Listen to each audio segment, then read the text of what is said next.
Am, Bienvenidos a todos a la mesa redonda Simulación al 2035. Vamos a hacer esta mesa redonda en castellano, ¿de acuerdo? Porque algunos de los ponentes pues no podrían dirigirse en catalán, entonces, por respeto a todos, la vamos a hacer en castellano, ¿no? Hoy juego en casa. Yo, la verdad, estoy rodeado de unos ponentes de lujo a nivel personal, profesional. Es una mesa redonda multidisciplinar. Ya iréis viendo durante las intervenciones que cada uno aporta pues su grano o playa entera de conocimiento en este sentido, porque la experiencia que tienen en el sistema sanitario, la verdad es que es muy amplia. Y la idea es debatir entre todos, ¿no? Hacer esto una conversación casi entre amigos. Yo ahora voy a dejar esta tarjeta aquí y me voy a olvidar prácticamente de toda la dinámica. Y reflexionar de cómo será la simulación en el 2035. Vamos a hacer este ejercicio, ¿no? Aquí tenemos gente muy experta en el sistema sanitario. Hasta ahora hemos visto pues, mesas redondas con gente con perfil muy asistencial, y la idea aquí es girar un poco el paraguas, ¿no? Y verlo desde otro punto de vista.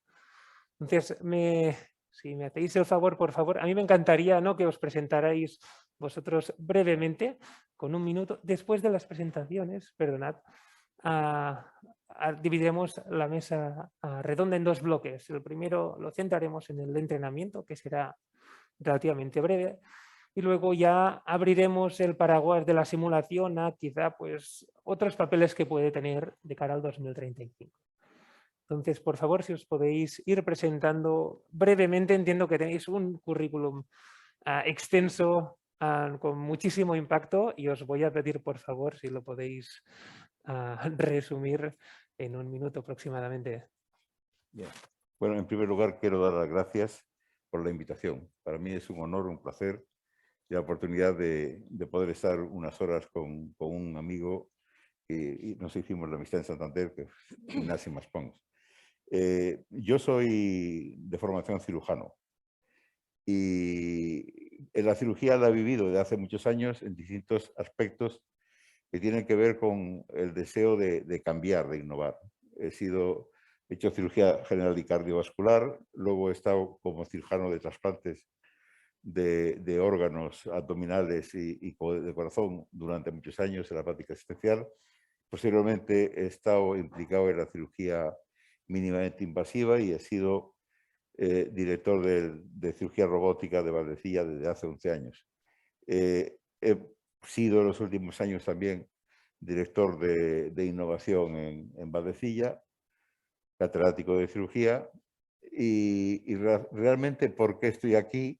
Bueno, yo estoy jubilado en estos momentos, este curso me he jubilado, ahora soy estudiante de grado de psicología, y estoy aquí porque he vivido con pasión los cambios en los 40 años, porque creo que hay que tener una cierta visión de los cambios que vienen, y por la amistad con él, pues dije, pues me voy a atrever a estar ahí y participar y dar mis reflexiones y opiniones. Muchas gracias, Manolo. Bueno, yo soy Raquel Cánovas, muchos de aquí ya me conocéis, soy la subdirectora de tecnología médica, llevo 20 años en el Vallebrón, porque una vez entras ya no sales del Valle, y si te gusta, obviamente.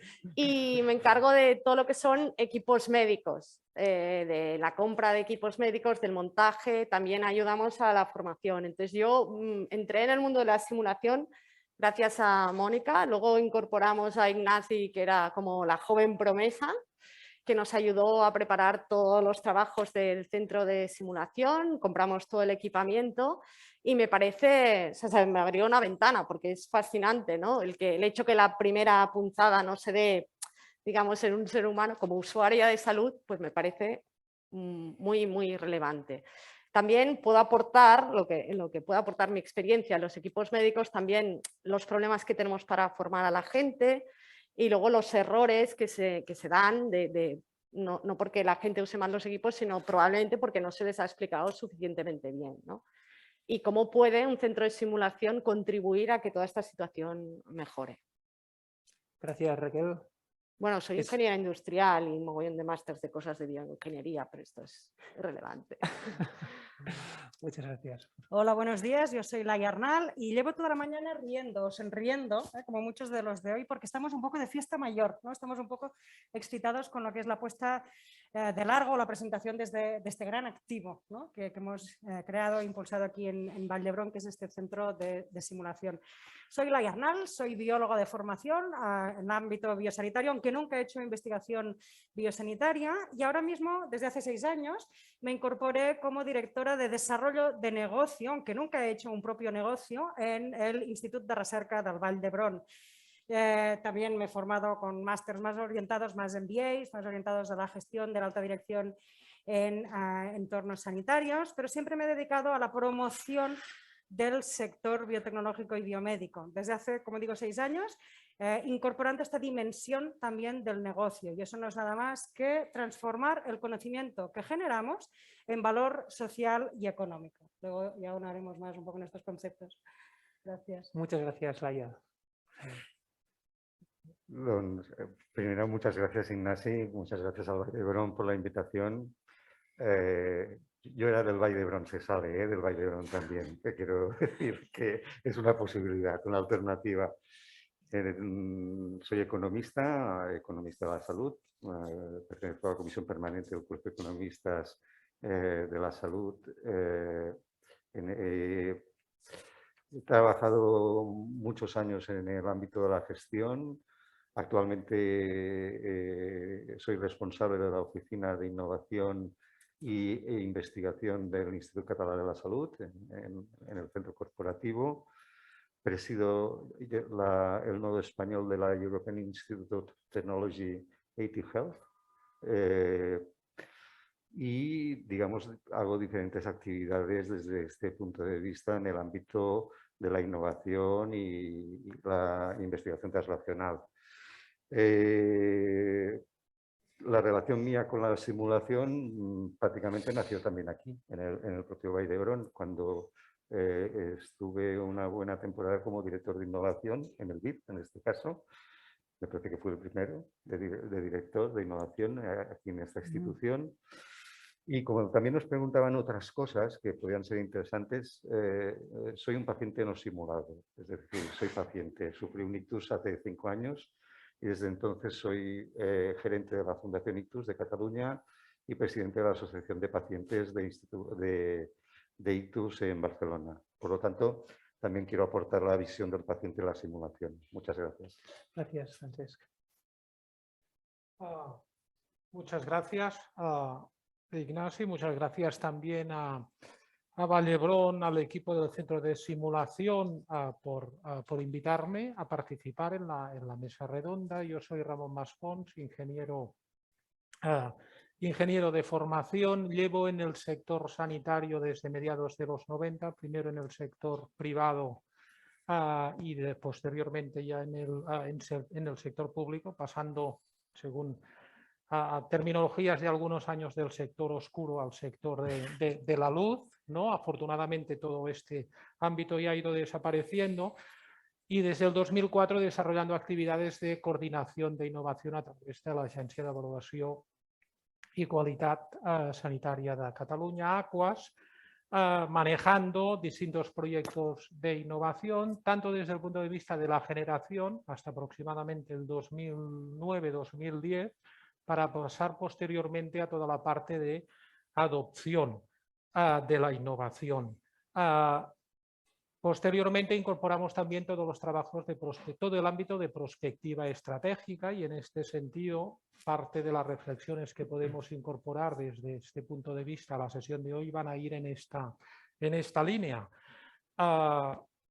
En la sesión hablaremos de 2035. Si hace 5 años nos hubieran dicho qué ocurriría el 2020, seguramente todos hubiéramos fallado, ¿no? Por lo tanto, ya de entrada pido una cierta condescendencia con las valoraciones que podamos hacer en aquello que va a ocurrir en el 2035 cuando no acertamos lo que iba a ocurrir en el 2020. Sí que es cierto que en el 2006 realizamos un trabajo donde hablábamos de cómo íbamos a afrontar epidemias en los próximos 10 años. Por lo tanto, habíamos pronosticado la posibilidad de una epidemia el 2015, no acertamos y tampoco acertamos con la del 2020. Muchísimas gracias a todos.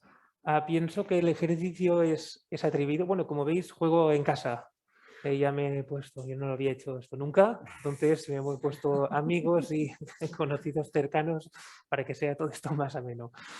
Pienso que este ejercicio no es fácil y también pienso que sois las personas indicadas para hacerlo conjuntamente. Me gustaría iniciar el primer bloque en el que vamos a intentar visualizar cómo será el entrenamiento mediante simulación en el 2035, siguiendo también con la línea de la mesa redonda que ha habido anteriormente. Este primer bloque lo dividiremos primero en unas preguntas. La pregunta, voy a hacer la misma pregunta a cada uno de los ponentes y luego haremos un debate entre todos. Entonces, nada, para lanzar la pregunta. Mi pregunta para los expertos aquí del sistema sanitario, podríamos decir, es qué y cómo tendremos que entrenar en el año 2035. Manolo, si puedes empezar tú, por favor, y quizá podemos seguir el orden en el que estamos sentados. Bueno, hablar de 2035 es hablar del futuro. Futuro e incertidumbre son dos palabras que ligan muy bien, pero es verdad que cuando uno la desglosa, esa incertidumbre, ese futuro, dices, hay una parte imprevisible, porque pueden suceder cosas que no contamos con ello, y una parte previsible. Y la parte previsible del futuro se construye desde ahora, está en construcción. Luego tendrá unos frutos, unos resultados. Y esto es un hecho que es importante a la hora de responder esta pregunta. ¿Qué entrenamiento? ¿Cómo va a ser el entrenamiento? En primer lugar, yo diría, ¿a quién vamos a entrenar? Y en este sentido, hemos pasado de una medicina basada en que yo me sé muy bien el Harrison y el Savistone, y por lo tanto soy muy docto en ello, a lo que es hoy en día una ciencia aplicada a la práctica asistencial en su núcleo más importante. Y que además hay actores muy diversos. Yo decía hace años, un hospital americano es muy bueno si hay muchos asiáticos trabajando allí, y el japonés, este debe ser muy bueno. Luego ya después, posteriormente digo, es muy bueno si hay ingenieros, porque nosotros no teníamos ingenieros. Y los ingenieros, la gente al final, al principio decía allí, oye, un ingeniero, a ver si me puedes arreglar este aparato que tengo aquí. Bien, por lo tanto, los actores que van a participar en el entrenamiento pasan desde los que hoy en día conocemos, el personal sanitario que conocemos, personal relacionado con la práctica asistencial y además también con los pacientes. El empoderamiento de los pacientes hace que el paciente participe y el paciente necesita también formación. Y nosotros estamos viendo últimamente experiencias que ya estamos haciendo, en la cual el modo de aplicar la asistencia remota con procedimientos de telemedicina en el postoperatorio, esto estamos hablando de 2018, 19, 20, hay que formar a la gente y la simulación, en el caso nuestro, ha venido bien. Esto, lógicamente, tiene que evolucionar, pero yo estoy convencido que de los participantes, los protagonistas a entrenar, esto va a ser algo mucho más amplio que lo que hasta ahora es. En segundo lugar, ¿cómo los vamos a entrenar? Y entonces aquí yo querría hacer una reflexión. El entrenamiento, la enseñanza, está en todo, no es solo en los centros de simulación. Por lo tanto, el maestro enseña por ejemplo, por invitación. El que tiene más experiencia enseña. El paciente te enseña. Todo el entorno te enseña. Y además, recurrimos a algo que nace de la necesidad que se vio de que nuestra práctica es arriesgada, es insegura, es muy mejorable y acudimos a otros modelos como eran la aviación, la energía nuclear, etcétera, donde eran procedimientos de alto riesgo. Y ellos desarrollaron técnicas de simulación, con lo cual dijimos, hombre, esto es bueno para la práctica asistencial. Sin embargo, también tiene diferencias y esas diferencias hay que irlas de alguna manera solventando y adaptándolas ad hoc a nuestro ámbito, porque los simuladores de aviación pues tienen una visibilidad, un realismo, una serie de cosas que son mucho mejores que incluso los actuales hoy. Pero yo creo que en un futuro cercano la tecnología va a conseguir, pues con la realidad virtual, con escenarios en los cuales podamos practicar la simulación clínica. La simulación al final, desde siempre y en el futuro pienso que será igual, es una manera en la cual aprendemos a hacer algo más seguro sin poner en riesgo al paciente. Y por lo tanto, es algo en la cual nosotros generamos un escenario en el cual el paciente real no existe, generamos una metodología muy importante para poder aplicarla en ese sentido y luego generamos una discusión para que sea reflexivo. La experiencia no es hacer muchas veces una cosa, la experiencia es hacer muchas veces una cosa y además haberlas reflexionado, haberlas sacado conclusiones. El debriefing que se habló creo que ayer en esto. Y por lo tanto, de ese punto de vista, y luego hay otro aspecto también de evaluación.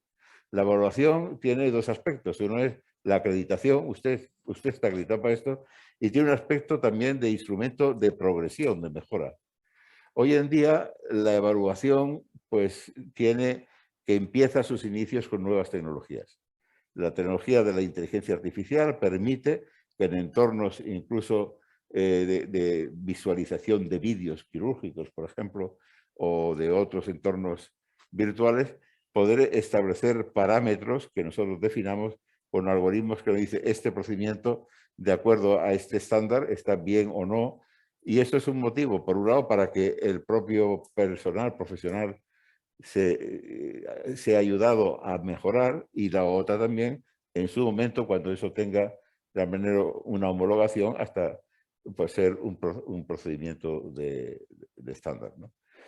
Y luego la otra cuestión también es que siempre que nace algo, un concepto que se aplica en un terreno, centro de simulación, y el centro de simulación le puede pasar una cosa también, que es un peligro.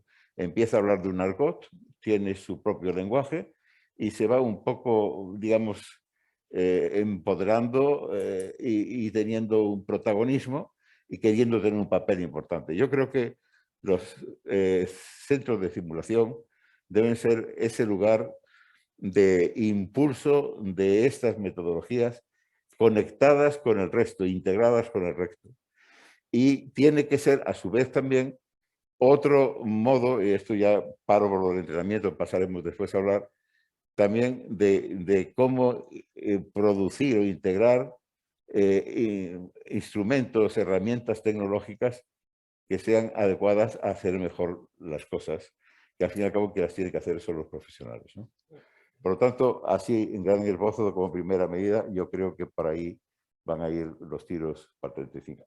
Muchas gracias, Manolo, por dar tu visión sobre el entrenamiento del 2035. Me gustaría entonces ir siguiendo con el orden. Bueno, yo coincido en muchas de las cosas que ha dicho Manuel. E igual aportar algún aspecto más terrenal o práctico de un poco las necesidades que tienen los hospitales y lo que ofrece la industria, un poco sabiendo que el entorno económico también es el que es, porque todos sabemos lo que nos ha costado hacer este centro de simulación que ha tenido una subvención FEDER que si no, no lo hubiéramos podido hacer, ¿no? Y cómo están un poco los hospitales, porque la realidad en que vivimos es la que es, ¿no? Mi experiencia es que antes cuando decíamos un equipo médico entrenábamos poco y formábamos poco, era un poco... Acapar se aprende cortando huevos, que dicen mal dicho, ¿no? O learning by doing. Pero cada vez es más importante, cada vez se pide más certificación, ¿no? Entonces, esto, la realidad es que a la industria le consume muchos recursos humanos, o sea, le cuesta dinero. Entonces, yo creo que por ahí se va a mejorar y va a hacer que se potencie la formación virtual. Pensar que cuando hacemos formación en enfermería tienen que hacer 3 turnos, venir a las 7 de la mañana, a las 9 de la noche, 2 días seguidos. Hemos hecho, por ejemplo, ahora formación con carros de anestesia. Se han estado 3 personas solo para los 6 quirófanos del infantil, una semana, con los profesionales y, digamos, todos los anestesistas saben cómo funciona un carro de anestesia. Pero hay matices, problemas de uso y tal, que es muy importante que los profesionales toquen y tal. ¿Qué pasa? Esta formación se hace muchas veces grupal, pero no hay una evaluación. O sea, en realidad tú no sabes si el que está ahí te ha escuchado y ha aprendido o no. Entonces, el tema de la formación virtual, que yo creo que tiene muchísimo potencial, estará muy vinculada a cómo evolucione todo el tema de videojuegos, realidad virtual aumentada en el sistema, no sé, el Google Travel, o sea, porque hay un tema de costes. Aquí se han hecho el Serious Games y es una solución que es muy buena, pero que si lo compraras con los videojuegos que hay en el mercado, no se puede comparar. Se ha tardado 6 meses en hacer y ha tenido un coste elevado, que el hospital no se puede permitir hacer 27 Serious Games. Si al final pasa como las webs o las apps, que hay una herramienta que tú te lo puedes hacer, digamos, de un modo económico, creo que esto puede crecer exponencialmente, porque nosotros, creo que en el hospital hay un caldo de cultivo de ideas para generar entrenamiento. Incluso a la industria le ahorraría muchísimo dinero en temas de recursos humanos, ¿no? Luego hay un aspecto que no sé cómo evolucionará y es que el tema médico está muy reglado. O sea, todo el tema del marcado CE no sé cómo va a evolucionar en el tema de la formación virtual y todos estos simuladores y todo esto. Los simuladores físicos tienen el marcado CE, pero todo esto es un poco como cuando se entró en el mundo de las TICs, ¿no? Y los departamentales, que nadie sabía si era un equipo médico o no, si tenía que tener el marcado CE. Yo creo que esto está un poco en tránsito. Y el tema de los equipos físicos de aprendizaje de técnicas, que yo creo que seguirán existiendo, es una cosa que es costosa para adquirir, como he dicho, para el hospital. Nosotros sabemos todo lo que nos han costado Ignacio y yo, todos los simuladores, ¿no? Y todos los gadgets, y que hasta ahora se ha desarrollado o bien para técnicas que son muy habituales, o sea, que están muy extendidas, porque si no, no vale la pena, o sea, el mercado es muy bajo, o para cosas que son muy caras y que la industria tiene mucho interés en esto. Entonces, no veo yo una startup haciendo un simulador físico que cuesta un dineral para aprender una nueva técnica. No lo visualizo, igual me equivoco. Así que un poco la cosa es esta, que yo creo que a las industrias, si el tema virtual va para adelante, lo implementarán y que tiene un potencial amplísimo y que ayudará a evaluar, porque con un sistema virtual puedes meter criterios de evaluación y saber garantizar la calidad de esta formación. Puede ser mucho más intensiva en simular los botoncitos, cómo va el programa, tal, que sea más comprensible que no que se te explique cómo funciona la máquina en un grupo de 30 personas que al final no acabas viendo muy bien cómo va el equipo. Gracias, Raquel, por el ejercicio. Laia, por favor, si podemos seguir respondiendo a esta pregunta desde otros ángulos, ¿no? Que vamos aportando cada uno. Vale, a ver, totalmente de acuerdo con lo que habéis apuntado. Yo creo que la simulación ha venido aquí para quedarse y eso ya es un cambio paradigmático, irreversible, de dimensión global y seguramente a una velocidad exponencial que no soy ni capaz de proyectar, ¿vale? Pero que irá mucho más rápido de lo que seamos capaces ahora de prever. Y sobre todo también como impacto global. Es decir, también yo apuntaría, para complementar lo que habéis dicho, la simulación es seguramente uno de los recursos que tenemos para formar tantos profesionales sanitarios como necesitaremos en el futuro, teniendo en cuenta la realidad de la población global, mundial, cómo está creciendo, cómo está envejeciendo, el tipo de patologías que son crónicas y seguramente la solución será sí o sí formarlos a través de la simulación. Un profesional de la salud tarda 10 años o tardamos 10 años en formarlo, en especializarlo y en ponerlo ya, wash and go.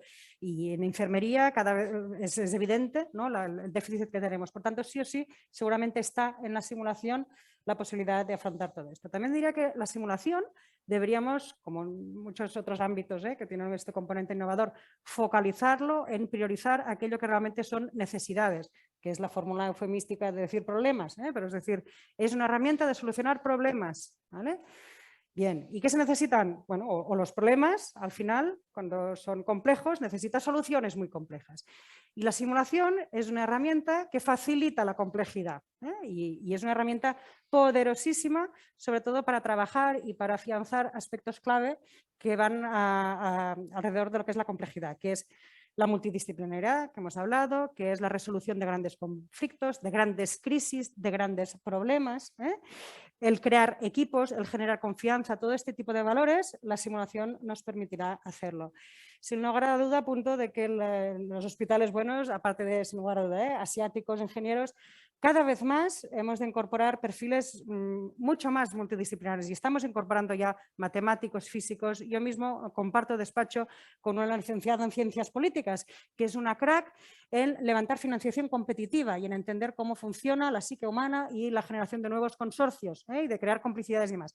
Por tanto, hemos de llenar los hospitales y las salas y los espacios de simulación también con profesionales del diseño, de la economía, de la sociología, de otros muchos perfiles que hacen tener una visión poliédrica, multidisciplinar del abordaje de los problemas y de la solución. Como he dicho, sin lugar a duda, el empoderamiento del paciente y el empoderamiento de todo el profesional implicado.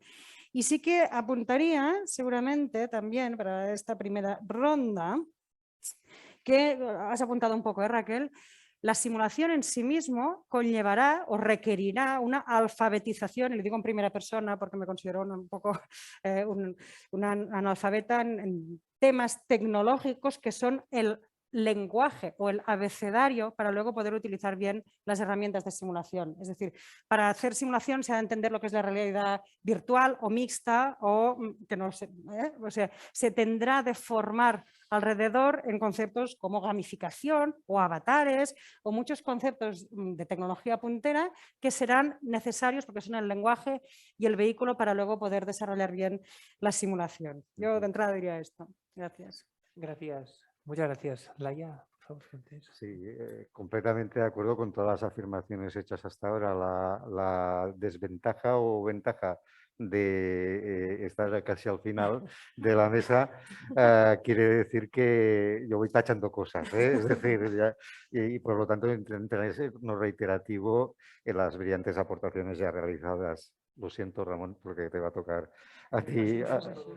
Ya, ¿no? Sí. Pues van a manifiestos al final. Bien, no te preocupes. no, yo quería aportar a todo dicho, por ratificarlo, también un poco un enfoque sistémico, ¿no? Es decir, creo que también la valoración que va a tener desde el punto de vista del training a profesionales, desde el punto de vista de transformación del sistema de salud.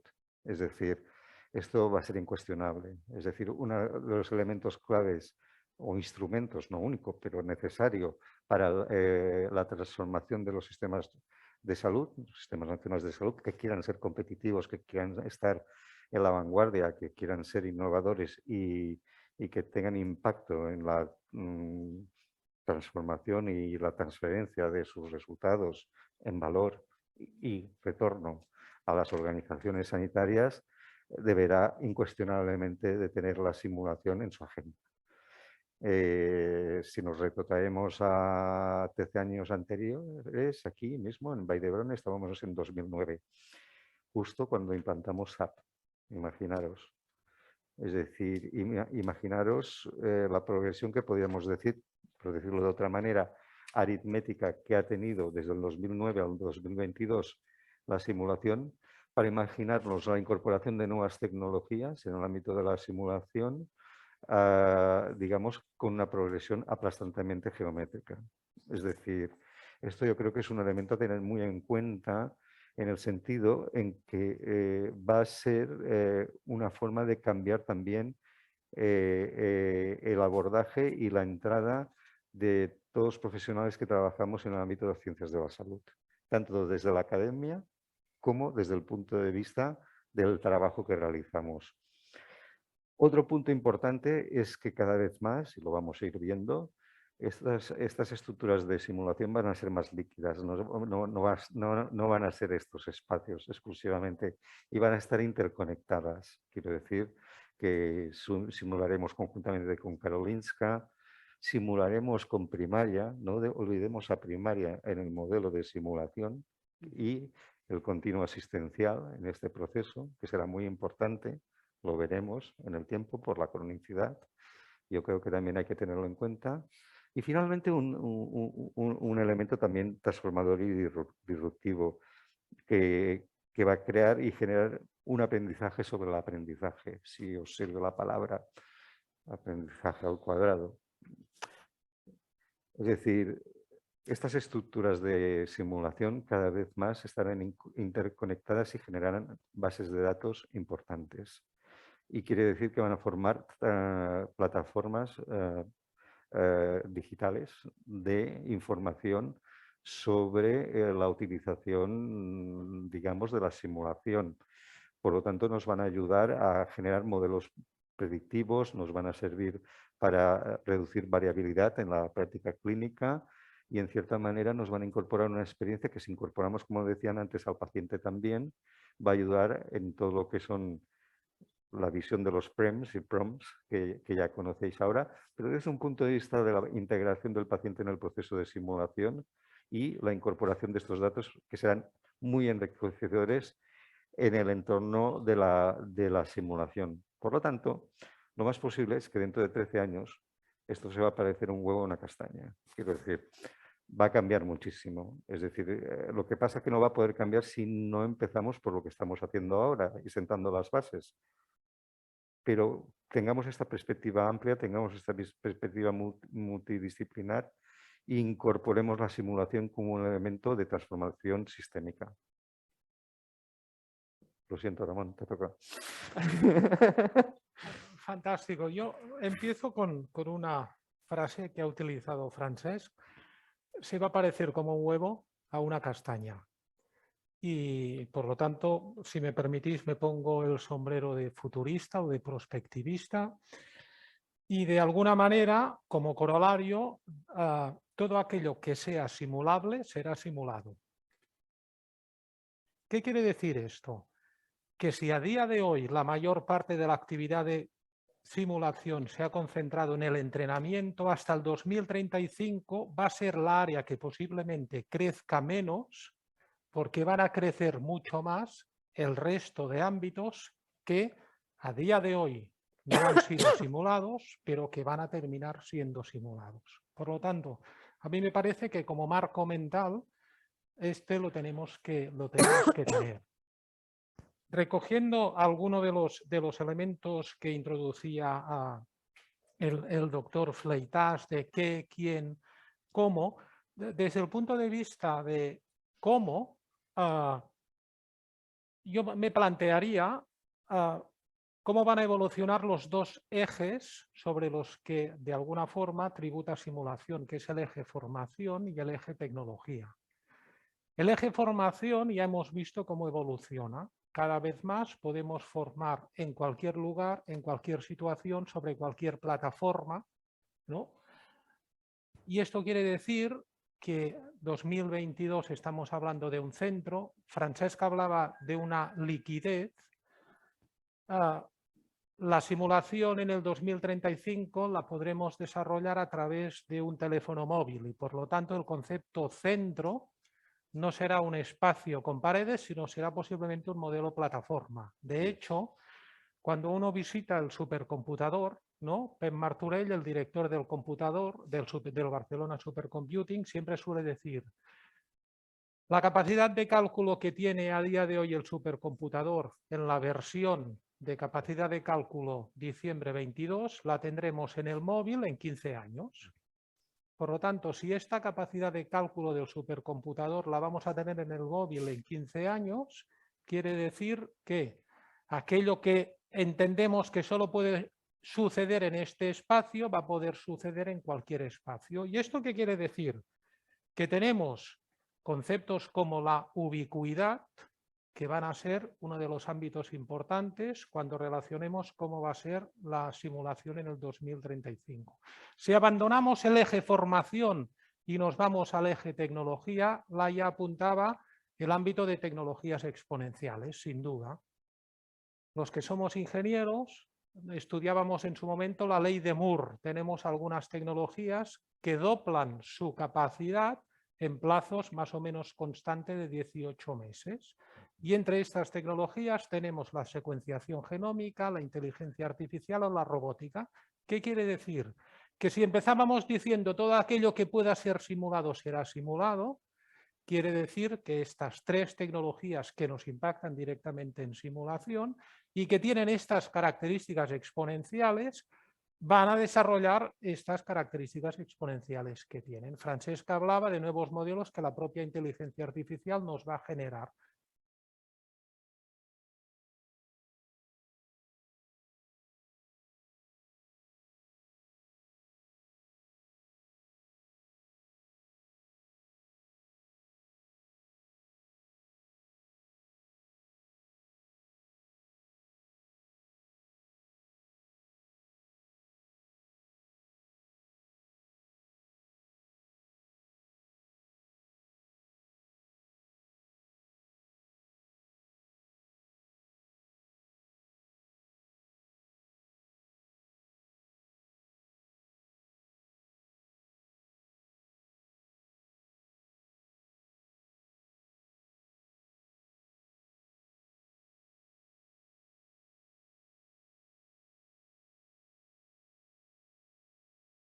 Puede de ser esto quizá en el 2035 sigue igual por eso, ¿no? A toda esta transformación del sistema de salud a través de datos obtenidos mediante simulaciones, indicadores PREMS, nos hemos ido un poco del tiempo del primer bloque. Entonces yo os propongo saltar al siguiente bloque, que es quizá un poco más genérico, y si podéis, estas notas que he ido viendo que ibais tomando, quizá incorporarlas en vuestra reflexión del segundo bloque. Vamos a cambiar ahora el ángulo de visión. Estamos con el telescopio del 2035 mirando al entrenamiento y vamos a enfocar a lo que no es entrenamiento. Entonces mi pregunta de este segundo y último bloque es ¿qué papel tendrá la simulación clínica en el 2035? ¿Cómo encajará en el sistema de salud? ¿De acuerdo? Nos dejamos por un lado el entrenamiento, lo podéis seguir incorporando en el discurso, evidentemente, y el esquema es el mismo. Me gustaría y me interesaría personalmente también que respondierais esta pregunta por separado y luego pues abrimos debate para conversar sobre ello. ¿Os parece bien? También podemos seguir el mismo orden, pidiendo disculpas ya a Francesc y a Ramón por si tienen que tachar más ideas. Sí, vamos tachando. Bien, yo creo que para hablar de cosas que no son entrenamiento, si pudiéramos hacer una foto ahora de un centro de simulación o de la simulación general, veríamos que es un sitio donde se dan muchos cursos de entrenamiento. Y se hacen alguna cosa más, pero nada más. Y nada menos. Y entonces dices, bueno, ¿y para el 2035 eso va a seguir siendo igual? No, pienso que no, previsiblemente no. ¿Por qué no? Bueno, porque en primer lugar estamos asistiendo a cambios vertiginosos en el concepto, en la aplicación de cómo se hace la medicina, a quién va dirigida la medicina, a la población, y luego sobre todo que estamos contando con tecnologías y herramientas que también a veces tienen un cambio vertiginoso y que generan reacciones contra el cambio, que reacciones en favor del cambio, los extremadamente fanáticos, innovadores, etcétera, y que requieren un pozo y un sedimento. Y ahí los centros de entrenamiento por simulación pueden encontrar un lugar magnífico para ayudar a establecer realmente un lugar correcto de todos estos cambios. La segunda de las cuestiones es que cada vez se hace más necesario que el desarrollo tecnológico que se hace desde startups a grandes industrias sea con una visión multidisciplinar y sobre todo entendiendo que aquello es para que unos profesionales lo apliquen. Y si no, falla. Y ahí un poco habíamos hablado, o habían hablado los ponentes en la mesa anterior, otro campo que se va a desarrollar muchísimo es la usabilidad. Porque realmente lo que vemos muchas veces es que hay que contar también con el individuo que va a hacer aquello. Y el individuo es un ser pensante, tiene unas capacidades cognitivas, tiene una capacidad de atención que no puede ser superada por diseños malos, por ejemplo, o tiene un sistema de alertas que pueden ser excesivos o no.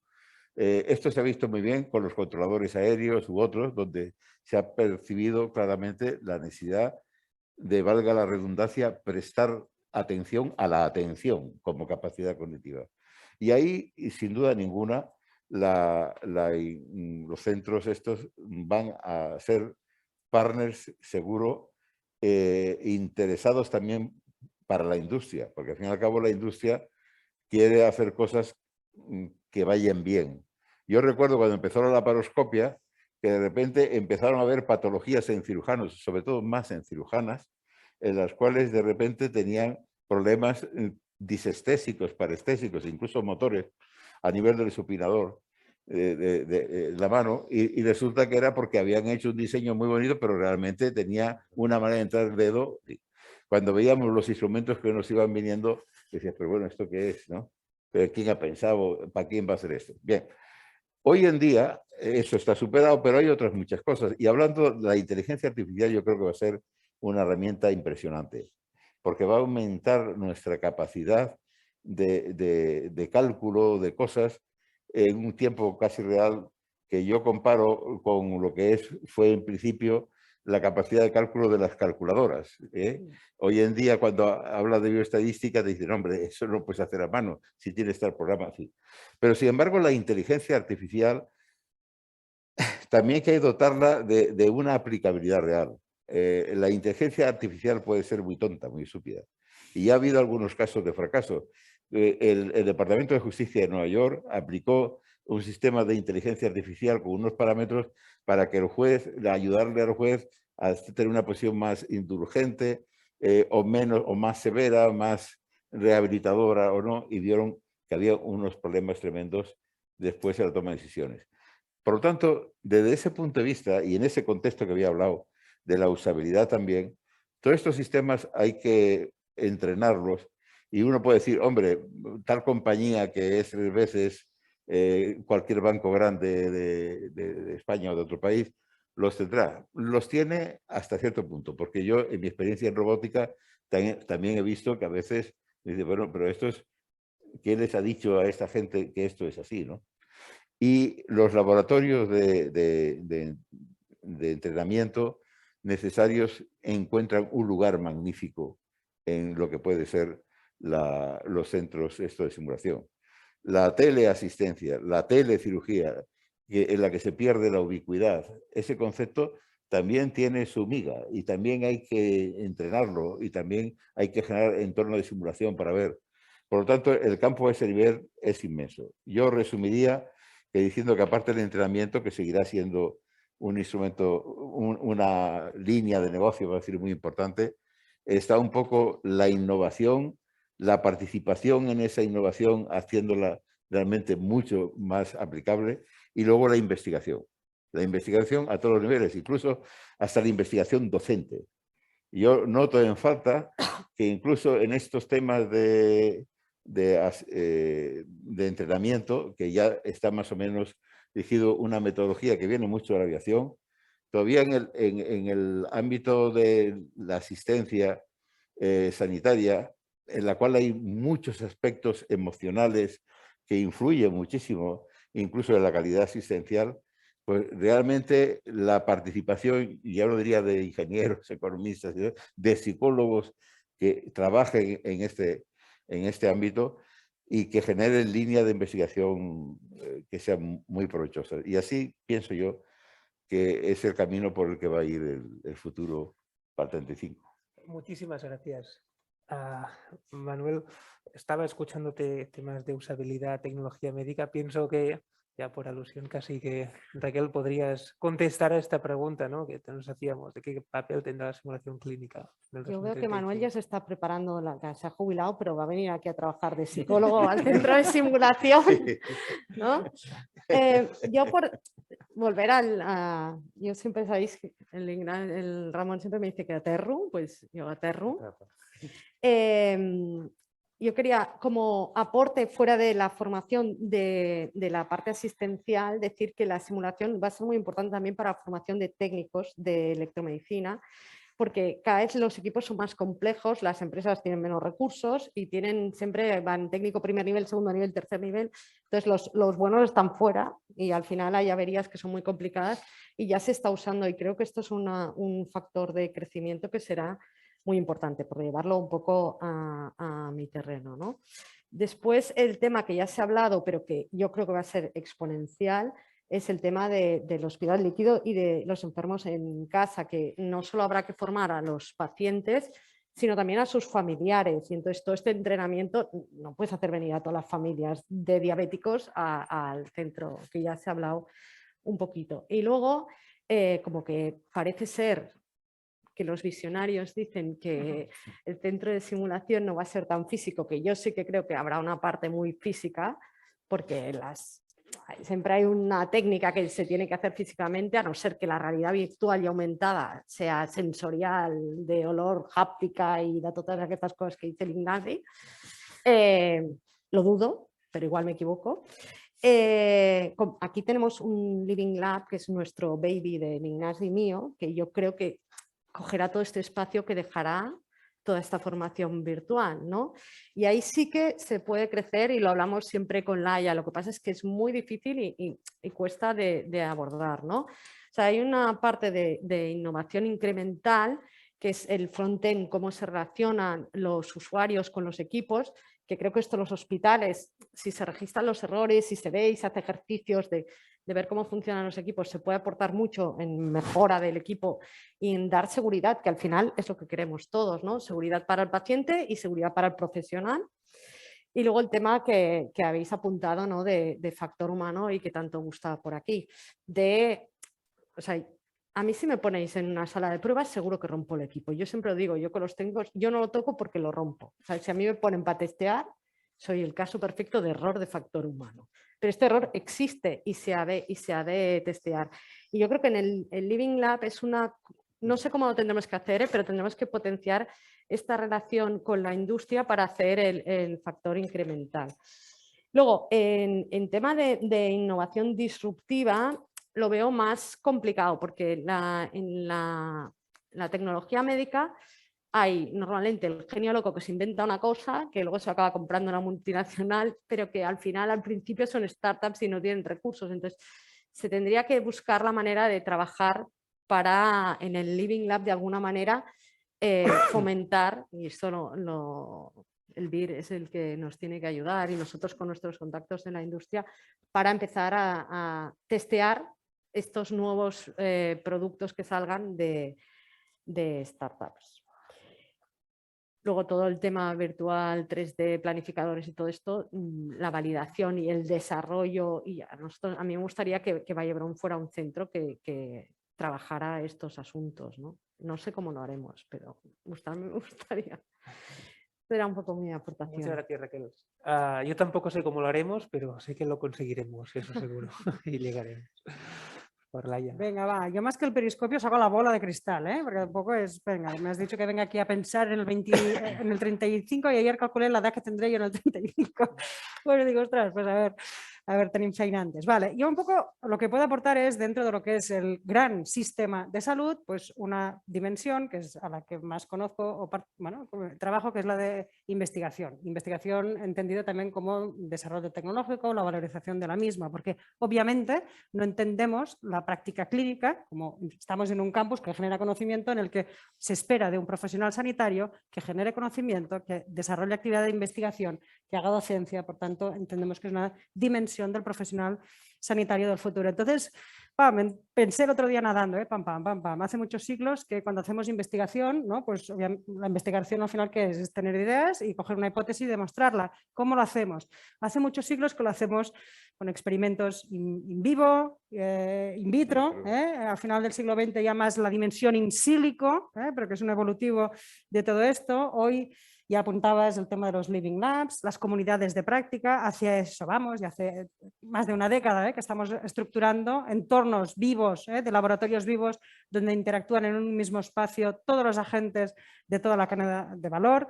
En investigación sigo Lab on a Chip, y hace muchos años que estamos sintetizando o estructurando pequeños reproducciones de laboratorio, ¡pam!, de análisis clínico, si queréis, donde también se genera una información que tiene un valor. Systems Biology, ¡pam!, como entró una gran disciplina que nos permitía simular entornos biológicos para también, antes de pasar a otra clínica. Hoy mismo organoides, pequeños, la construcción de pequeños órganos que nos permiten simular también interacciones en un sistema acotado, más allá de lo que es la biología celular. Entonces, pienso, bueno, pues in vivo, in silico, in robotics, in bionics, in avatar. Yo pienso, dentro de unos años todos tendremos, o sea, ahora todos tenemos en el móvil una, perdón, que lo estoy pisando, una identidad, ¿no?, digital, social digital. Pues quizás dentro de unos años todos tenemos nuestro avatar. Yo tendré una layita, que es la que va, mi cobaya de mí misma, donde seguramente se vayan a probar fármacos o tecnologías antes de probarlo. ¿Por qué no? O sea, puestos a pensar, pues seguramente in metaverso, que no sé ni lo que estoy diciendo, pero in alma, ¿no?, que algunos aspectos sociales, emocionales también se testeen en todas las, y se simulen en todos los nuevos desarrollos y descubrimientos. Es decir, bueno, yo creo que iremos por allí, ahora nos cuesta pensarlo porque lo tenemos, pero que iremos un poco por allí. La simulación nos ayudará en el ámbito de la salud a todo esto. Ya estamos desarrollando calculadores de riesgo, diseñamos las cirugías, diseñamos cuál va a ser las prótesis, las personalizamos, la evolución, ¿no?, de algunas predicción de evolución, de diagnóstico, prognóstico de enfermedades, de sepsis. Ya estamos desarrollando todo esto, y todo esto necesitará tecnología y protocolos para simular y para anticipar. Al final, otra vez, recojo el término más purista de la innovación. Innovar, ¿qué es? Es desarrollar soluciones, ya está, ¿vale? Podríamos acabar aquí. Pero la gracia de la simulación es hacerlo de forma efectiva y acelerarlo, cuanto antes mejor, cuanto menos nos equivoquemos, mejor, de algún modo, ¿no? Por tanto, sin lugar a duda, lo que ha de ser un ejercicio de inteligencia colectiva para hacerlo juntos, y un poco pienso en la teoría de los cocos, ¿no?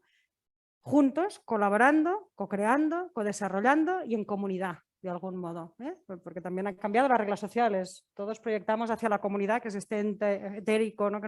Pero todos depositamos cierta confianza. Entonces, el futuro de la simulación pasa sobre todo por allí. Me apalanco también en ser efectivos, en codiseñar, en colaborar múltiples agentes que hemos de intervenir en toda la cadena. Hoy decía que estoy contenta porque, bueno, ha costado también muchos años, pero hoy muchos de vosotros y los que están en online, pues os invitamos a que vengáis un día a verlo. Tenemos aquí una muestra de 3 proyectos que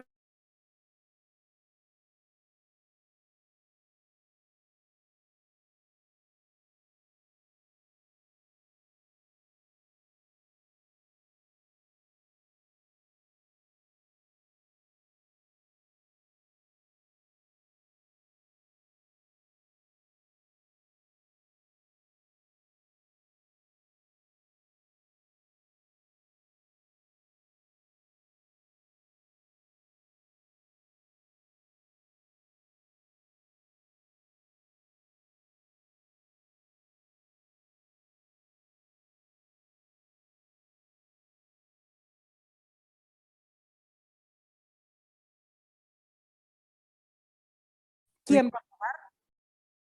Gracias. ¿Quién va a incorporarlo? ¿Cuáles van a ser las barreras de entrada? Es decir, yo un poco me quedo con esto. Y por último, para añadir un poco, y me hace un déjà vu con otra actividad que hemos celebrado esta mañana aquí en el mismo campus, que era una jornada de orientación profesional en la que bueno, estimulábamos a nuestros alumnos del máster en pensar profesiones del futuro, y les acompañábamos en ver cómo podían orientarse en su futuro. Entonces pienso, ostras, dentro de unos años seguramente habrá un tour operator que será el que te diseñará y te acompañará y te hará una guía, una experiencia virtual para que tú puedas visualizar y anticiparte cuál va a ser tu operación, tu recuperación, tu alta, o habrá un reeducador o un recuperador funcional cuando tengas un traumatismo y que te acompañará en tu tránsito de tu prótesis biónica para que la visualices y lo incorpores en tus procesos neuronales, o quizás también habrá un mantenidor de la autonomía para prolongar y alargar cuál va a ser, ¿no?, las capacidades de autonomía funcional en nuestro proceso de envejecimiento, ¿no? Con lo que creo que irá muy para allí la creación de múltiples y apasionantes perfiles en el futuro. Gracias a Laia. No sé si, Francesc, también tienes Bueno, respuesta a esta pregunta tan compleja. ya infinidad de cosas. Quisiera darle un poco la vuelta al tema, ¿no? Es decir, porque nos planteabas, Ignacio, en ese sentido, qué aportación de valor tendría la simulación en el sistema de salud en el 2035. Lanzo una pregunta y me la intento autocontestar, pero incluso como elemento de debate. ¿Se imaginan o os imagináis cómo será el Plan de Salud de Cataluña en el 2035? ¿Qué incorporará desde el punto de vista de sus contenidos? ¿Será muy parecido al que tenemos actualmente? Si nos estamos planteando también que hay un esfuerzo transformador del sistema, es muy posible que la simulación deba tener una aportación de valor a esa transformación. En ese sentido, yo creo que es importante, y muchas cosas de los componentes o de los elementos se han ido ya planteando por parte de nuestros colegas, es decir, que eso es importante. De alguna manera tendrán de estar estructurados desde un punto de vista de planificación sanitaria. Es decir, y no podemos olvidar esto, porque la simulación también tendrá que ver con la gobernanza del sistema de salud, tendrá que ver con la sostenibilidad del mismo, tendrá que ver con todo aquello que la planificación sanitaria hable del modelo de provisión de servicios sanitarios, de las profesiones sanitarias, lo habéis dicho, de cuál va a ser la relación absolutamente diferente a la actual entre el sector público y el sector privado en su relación. Y evidentemente el cambio también de paradigmas, como decía antes Ramón, desde el punto de vista de la no aportación de productos, sino de servicios. Y esto yo creo que es muy importante. Creo que también se ha dicho, es decir, habrá un cambio de paradigma desde el punto de vista de la simulación como elemento no solamente formativo y educativo, sino como un elemento de testeo importante sobre nuevas tecnologías, sobre la innovación, sobre la capacidad de transferencia y, en cierta manera, habrá un elemento también muy importante, creo yo, en la simulación, en lo que ya expresaba Laia, del comportamiento de los pacientes en el sistema. Pacientes y, como también decía Raquel, su entorno social. Evidentemente, yo me lo guardo para el minuto final, también he hecho el cálculo de mi edad en el 2035, la revelaré. En cualquier caso, ya estamos pensando en una pirámide de edad muy diferente, estamos pensando en una estructura muy diferente a la actual, 13 años después, en el cual ya habrá menos nativos analógicos que nativos digitales viviendo y por lo tanto más exigentes en la utilización de estas tecnologías, mejor informados a nivel del sistema y por lo tanto, en cierta manera, más implicados, si somos positivos, en lo que es su relación con el sistema de salud, lógicamente. De salud y social, porque creo que ya no habrá tanta diferencia entre estos dos entornos. Es decir, creo que esa línea no será tan diferenciada como actualmente, existiendo departamentos de bienestar social y departamentos de salud, ¿no? Pero que al final sean departamentos de prestación de servicios a los ciudadanos, ¿no? Es decir, esto también creo que es una reflexión que quería aportar. Finalmente, creo que la simulación tendrá un impacto importante sobre la sostenibilidad del sistema. Porque precisamente o bien esa capacidad de testeo, prueba-error, o bien esa capacidad de transferencia y generar modelo de negocio, ayudará a revertir riqueza a un sistema de salud transformado que no solamente gasta, sino que hace buena inversión y tiene buenos retornos, tanto a nivel público como privado. Más o menos quería dejarlo aquí. Gracias. Gracias, Francesc. Ramón, por último, ya para acabar esta ronda, respondiendo a la pregunta. Recojo alguna de las ideas que lanzaba Francesc, que es la ventaja que tiene ir detrás de Francesc.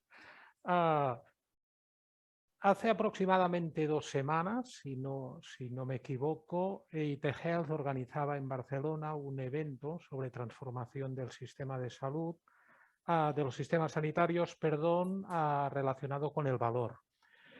Aun siendo la misma palabra que aparecía en la pregunta, cuando hablamos de valor en el sistema sanitario, cada vez más el concepto global es resultados en salud en relación a coste. Por lo tanto, la principal aportación de valor, valga la redundancia, de la simulación en el 2035 va a ser en todos aquellos ámbitos donde se vaya a generar este valor, entendido este valor como mejora de resultados de salud en relación a coste. ¿Qué quiere decir? Que en algunos ámbitos será más un elemento de eficiencia, de innovación incremental, como apuntaba Raquel, de mejorar determinadas porcentajes, reducciones de costes. En otros ámbitos será claramente mejora de los resultados de salud. Y para mí está el gran reto. Para mí ahí está el gran reto de tener capacidad para enfocar el modelo de simulación que tenga el hospital y que tenga el sistema con una visión de que tiene que impactar finalmente en la consecución de mejores resultados de salud. Y el Plan de Salud 2035 apuntará a resultados de salud y, por lo tanto, cualquier visión que queramos tener de cómo en qué ámbitos va a impactar más la simulación, desde mi punto de vista no puede perder nunca de vista esta idea de mejora de resultados de salud. Y para mí ahí va a haber 2 ámbitos críticos que posiblemente, y ahora cojo un poco alguna de las reflexiones que hacía antes de la mesa redonda el doctor Fleitas, ahora como estudiante de psicología, ¿no? Hay algunos ámbitos relacionados con el comportamiento que son los grandes retos para el ámbito de la simulación. Salud mental. Todo aquello que es automatizable, no vamos a tener problemas ni con la tecnología para desarrollar esquemas de simulación, ninguno. Pero con salud mental vamos a tener que ser tremendamente creativos para desarrollar esquemas de simulación. Y por otra parte, recogiendo también algunas de las reflexiones que se utilizaban, la prevención. Para mí son los 2 grandes ejes de contribución de valor de la simulación clínica en el 2035. ¿Cómo vamos a resolver, cómo la simulación nos va a permitir avanzar en todo el ámbito de salud mental, los tratamientos, mejora de los resultados de salud y todo el ámbito de prevención? Y ahí tenemos ya, y Francesc lo apuntaba, una situación que es la dialéctica, por ejemplo, de boomers millennials, ¿no? El boomer tiene hábitos menos saludables, tiene más renta, el millennial tiene hábitos más saludables, tiene menos renta. Por lo tanto, ahí tenemos algunos drivers de cambio que son bastante interesantes, pero posiblemente en el 2035 hablemos de porcentajes de población más sana y, por lo tanto, más sana desde el punto de vista de actividades saludables, de prevención y, por lo tanto, mucho menos actividad hospitalaria, ¿no? Y ahí vamos a tener una dialéctica que va a ser interesante. Otro ámbito que para mí es crítico es el ámbito, precisamente desde el punto de vista de adopción de la innovación, de la generación de evidencia. Si algo nos va a permitir la simulación es, cuando ahora nos estamos planteando las evaluaciones, siempre tratamos de tener el máximo de información ex ante, y ahí tenemos barreras para la adopción de innovación. La simulación nos va a permitir, sin duda alguna, generación de evidencia en tiempo real, prácticamente, o previa incluso a la entrada en el sistema. Y eso quiere decir un salto cualitativamente muy relevante desde el punto de vista de la capacidad del sistema de reacción o incluso de resiliencia, ¿no? Hace algunos días salía publicado el índice White, ¿no?, de introducción de innovaciones terapéuticas básicamente de origen farmacológico en los distintos sistemas de salud. Y si yo no recuerdo mal, España tenía un índice White de 53. Quiere decir que de cada 100 innovaciones terapéuticas entran en el sistema sanitario español 53. Quiere decir que 47 no entran. En el sistema sanitario alemán están en el 93-94. Quiere decir, innovación terapéutica entra. ¿Cómo vamos a utilizar la simulación en todos los esquemas de generación de innovación? Va a ser más que relevante, y hay PROMS y generación, Real World Evidence, ¿eh? Y finalmente hay un ámbito que para mí no es en absoluto descartable, que es todo el ámbito de seguridad, litigiosidad, etcétera, etcétera, que nunca se puede dejar, de parte, ¿no? Sobre todo porque el sector de la aviación es también uno de los ámbitos que nos ha mostrado de aplicaciones claras para la simulación. Muchísimas gracias por vuestras respuestas a esta pregunta. Tenemos aproximadamente unos 10 minutos para, si queréis, pues intercambiar opiniones, si algo os ha quedado por decir. Por ejemplo, ¿no? Raquel, te veía aquí anotando intensamente durante las respuestas, ¿no?, que hacían Ramón, Francés. No sé si tienes alguna aportación, ¿quieres señalar a alguien para rebatir a ese sentido? Comentó Raquel porque le veía aquí No, es que escribiendo hay que intensamente. hay que tomar apuntes porque siempre me dejan desbordada entre la Laia y el avatar y l'Alma avatar, que dic que això no sé cómo farem, pero bueno. Y todo el tema de salud mental que me ha parecido súper interesante, ¿no? Porque ya se están trabajando simulación, ¿no?, para tratar, para el tema de tratamiento, pero es que no paraba de apuntar porque habían ideas muy buenas, no las voy a repetir, pero... A mí me Sí, ha sí. gustado mucho la dimensión esta de prevención / promoción, ¿no? Entonces pensaba, ostras, en este país que hace 2 décadas que quería todos trabajar en un chiringuito en la playa, sacaba carnet de manipulador de alimentos, ¿no? Vale. Pues, ¿por qué no? Es decir, ¿por qué no hacemos que toda la sociedad sepa primeros auxilios? Pues venga, va, al igual que te sacas el First Certificate, pues te sacas lo de primeros auxilios, te sacas lo del desfibrilador o de cómo atender según qué actuaciones médicas, ¿no?, hacia terceros o hacia ti mismo. Es decir, de exámenes de autoexploración o de hábitos, ¿no?, de seguimiento de tu propia salud, ¿no? Y pienso, ostras, pues lo mismo que, oye, tú voy a hacer una disfresa para la niña, miro a YouTube, pues a ver, salvando con toda la calidad de la profesionalidad, pero un poco lo mismo. Oye, ¿cómo puedo tal? Pues buscar estos contenidos de calidad o estas experiencias, porque no es un contenido, sino que es una disciplina, una metodología, ¿no?, de hacerlo así. O sea que, bueno, me ha hecho pensar. Estaría bien, ¿no?, saber cómo se... Vuelvo a la certificación, ¿no? Porque claro, el mundo de Internet y de las apps y de todo esto es muy complicado. Entonces, igual una manera de posicionarse es ser sello de calidad de este tipo de formación. Porque claro, dices, ¿cómo hago un RCP? Pues como te lo enseñen mal, igual lo matas, ¿no?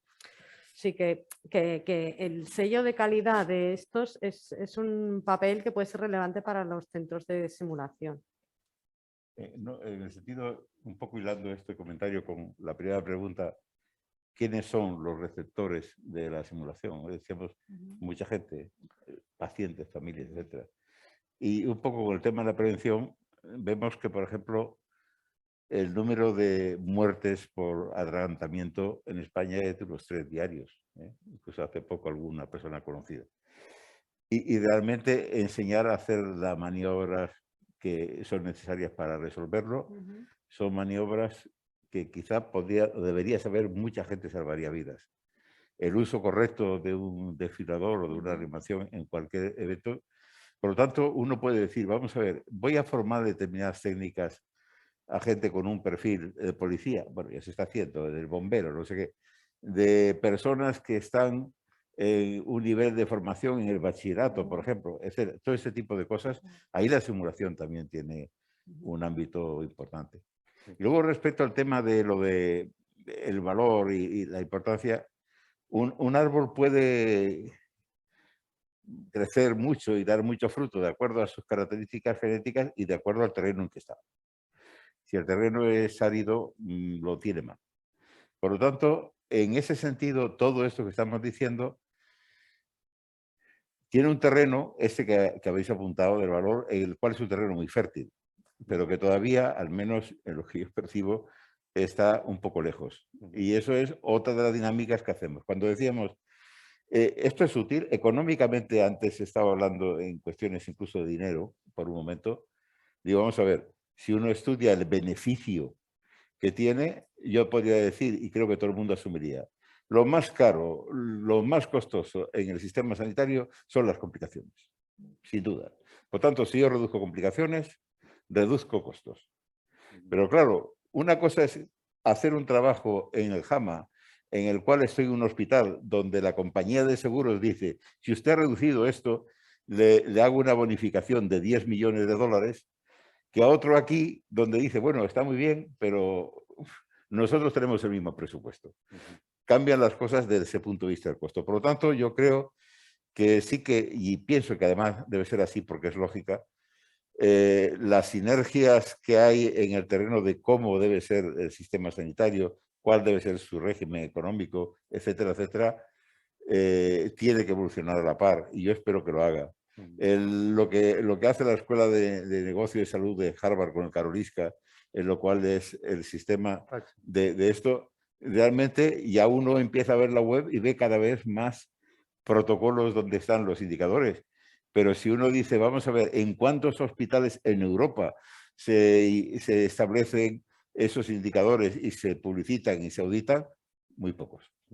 Por tanto, hay un terreno por avanzar importante. En este sentido, y pienso que después también hay alguna pregunta del público, que ya veo que algún micro, pero simplemente apuntar también algún elemento de preocupación, ¿no? Ya lo apuntaba Ramón, es decir, estamos en un momento de oportunidad única, es decir, no podemos perder, digamos,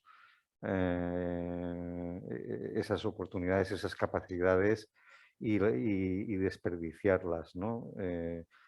Daba un dato sobre implantación de innovación, ¿no? Y dices, oye, a ver, cuidado, que las oportunidades las tenemos y en cierta manera el futuro lo construimos en función del aprovechamiento de estas oportunidades. No nos despistemos, dejémonos que la Comisión Europea, la Unión Europea nos tire las orejas por no utilizar adecuadamente o no utilizar directamente los recursos que se ofrecen para el desarrollo. Estamos en plena decisión a nivel de PERTES.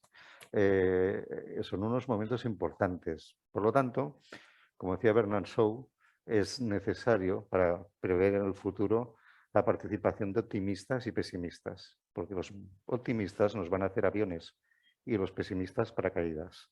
Es decir, entiendo que la aportación de los dos va a ser necesaria para que tengamos señales de aviso cuando nos desviemos de lo que puede ser lo que percibimos como necesidad de futuro.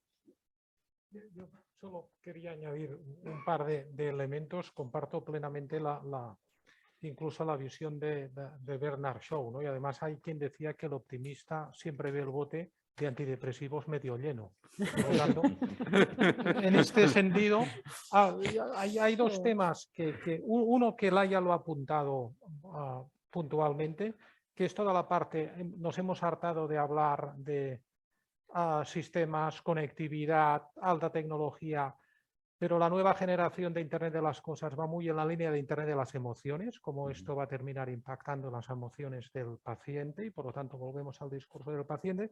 Y el segundo ámbito, y aquí casi me había quedado una pregunta para el doctor Fleitas, un poco también por recorrido profesional. No sé si podemos formularnos preguntas. Sí, sí. ¿Qué es todo el tema de la ética? ¿No? Porque no lo hemos apuntado, por lo tanto, como con el recorrido, cirugía robótica, trasplantes, simulación, toda la variable ética, sin duda ha sido un eje, ¿no?, que ha tenido que tener en consideración el abordaje ético de todo el ámbito de la simulación. Bien, yo creo, en primer lugar, en general, estamos asistiendo a unos cambios tan vertiginosos que los edificios de la ética se tambalean. Porque muchas veces uno encuentra, ante determinada cosa, la justificación y de un punto de vista científico y de un punto de vista humanista o tal, uno dice, bueno, un momento, esto de la clonación o esto de cualquier cosa que pongamos de ejemplo. Desde el punto de vista de lo que es la cirugía, los avances tecnológicos suponen cambios paradigmáticos para mejor, pero suponen también fuentes de riesgos importantes. Las curvas de aprendizaje son una palabra que no debería existir en el concepto que se tiene porque aumenta tremendamente la morbilidad y mortalidad. Desde ese punto de vista, la simulación yo creo que puede ser un buen instrumento para dotar de valor ético a los avances, en este caso de la asistencia sanitaria, intervencionismo o otro tipo. Y luego hay aspectos también desde el punto de vista más humanista de la asistencia, porque al fin y al cabo nosotros existimos por una única razón y es porque hay enfermos. Si no hubiera enfermos no tendría sentido ninguno. Los enfermos son personas. Y ese componente que antes, hace muchos años, en la época de Marañón, otros, se hablaba mucho del humanismo y tal, la tecnología y eso un poco la ha puesto, la ha devaluado en parte. Es un poco con el espejismo de la tecnología. Yo creo que la simulación puede ser un buen método para que se vea realmente aspectos desde el punto de vista del trato humano, del conocimiento, de cómo abordar el sufrimiento, cómo decir mala noticia, en fin, mil cosas, y por lo tanto hacer las cosas desde el punto de vista ético bastante mejor. Y por lo tanto yo creo que es otra gran oportunidad que debemos darnos con experiencias como lo que hoy llamamos simulación. Y yo creo que dentro de un tiempo no lo llamaremos simulación, lo llamaremos de otra manera. Y por lo tanto visualiza la posibilidad que un CEIC realizara una recomendación de antes de quiero que pase por simulación. ¿Lo visualiza como algo factible a corto plazo? Bueno, yo en la corta experiencia que tenemos, cuando nosotros hacíamos un procedimiento de cirugía robótica, que decíamos, esto puede tener menos días en casa, menos días en el hospital. Y además lo conseguíamos. Y yo decía, pero ¿y qué pasa mañana? Cuando el enfermo está allí, ¿y qué le pasa si no sé qué? Y entonces dijimos, no, tenemos que hacer una asistencia domiciliaria relativa y luego tenemos, pero podemos hacerla todavía más relativa cuando él tiene el soporte y dice no estoy abandonado, hay alguien que, pero además tengo un sistema de monitorización remota de esos días. Bueno, lo hicimos, tú asististe en parte a eso y realmente yo decía, bueno, vamos a ver, pero la gente de repente se ve con un cacharrito aquí que se tiene que poner cada poco, con un manguito aquí que es no sé qué, con uno de tal. ¿Qué pasa? Y entonces dijimos, no, vamos a hacer un entrenamiento para, de alguna manera, desde ese punto de vista de factor humano, ver. Y veías realmente reacciones que a mí algunas me sorprendieron. Por ejemplo, cuando hacíamos una videoconferencia, pues había gente que hasta el tamaño del monitor, el modo de la luz, etcétera, lo estudiamos, tenía un impacto en cómo percibía él. Todas esas cosas hay que verlas, hay que estudiarlas, hay que rascar a fondo eso. Y los centros de simulación en eso permiten un campo de posibilidades enormes para ello. A mí me parece muy importante. Lo que pasa es que veo a la industria verde, a la industria de los equipos médicos, porque al final el cliente es captivo, o sea, el paciente aguanta lo que le echen. Y es así. Y diseñan ingenieros, hombres, para mujeres no lo diseñan tan bien, como os contaba antes, y no se tiene en cuenta. Se tiene poco en cuenta al profesional, pero al final el profesional es su cliente porque es el que le compra, pero el paciente ya ni por asomo. O sea, la experiencia de paciente en cuanto a daño que puede hacer, miedo que puede dar, angustia que puede generar, toda la experiencia no se puede comparar para nada como en el sector de los consumibles. Yo sí, así, creo que en parte hay un sector de la industria que es así, pero puedo decir que este ejemplo ha sido de alguna manera convenido, financiado y de alguna manera facilitado por una industria sanitaria muy importante. Sí que sí, no, o sea, O sea que sí que hay también dentro de la industria cambios a ese nivel. te digo tres, pero Sí, si tú no, pones quería poner nombres, pero vamos, humanización, ¿no? esto es. En equipos médicos, no te sale nada en Google. O sea, tengo que dar una mesa en un congreso de Sí, esto, sí, sí. no sale nada. O sea, hay pocas empresas, o sea, hubo un día que una empresa se inventó que en la resonancia ponían un espejito para ponerte una película para quitarte la angustia. Y dices, bueno, menos mal. Se han inventado un mamógrafo que se comprime solo la mujer, pero están empezando a hacer pinitos, pero el interés, el foco no lo tienen ahí. Pero poco a poco, el factor humano es una cosa que hace pocos años nos preguntaban qué era y nos pasamos, yo creo que tú subiste alguna vez, hora y pico para definirlo y no nos poníamos de acuerdo. ¿De qué estamos hablando? ¿No? Pero claro, cuando uno mira, encuentra grandes centros generadores de factor humano en universidades como Georgetown, como es en Toronto, como otros muchos sitios, y además vemos, porque tenemos relación con ellos, de que el input de dinero que entra ahí de empresas que quieren trabajar de desenfoque es muy grande. Con lo cual yo sí que pienso que esto va a ser algo realista aquí. Y ahora mismo en la Unión Europea e incluso en el plan de salud, o no sé cómo se llama, para el 2017-2020, ya hablaban ahí, el plan español, de introducir también esa manera. Yo creo que estoy de acuerdo, pero creo que eso tenga los días contados, espero, quizá porque soy de esos optimistas que le gusta hacer avión y no paracaídas. Yo también, en esta mesa justo enviamos, vendrá diseñadores de la SEAT, porque ellos tienen un departamento de háptica, un departamento de frontend. Eso sí, tienen 50 ingenieros pensando cómo se relaciona el coche con el usuario. Esto Sin duda. En la industria de tecnología médica, de los medical devices, no están por esta labor. Hoy en día, ojalá cambie. A mí me parece que sobre todo las empresas más grandes, dinamizadoras, ya empiezan a invertir y a tener esta visión. No sé si hay alguna intervención más por aquí, pues podemos abrir el turno de preguntas. Hola. Ojalá. Te voy a pedir, por favor, si puedes dirigirla Correcto, a alguien pues en concreto. concretamente es para Francesc y para Ramón, que ya que estamos aquí en el ámbito de Cataluña, en el 2035, ¿cómo os imagináis los centros de simulación hospitalarios? ¿Os imagináis centros como el de Vallebrón o replicados por el territorio? ¿Os imagináis centros especializados en diferentes tipos de simulaciones? Un poco, hemos hablado en la conferencia anterior la ubicuidad, ¿no? De que el hecho de que esté cerca la simulación de los profesionales es un tema crítico para que se use la simulación. Si tienes que desplazarte, no lo haces, ¿no? ¿Cómo veis en el 35 Cataluña en este sentido? ¿Comienzo yo?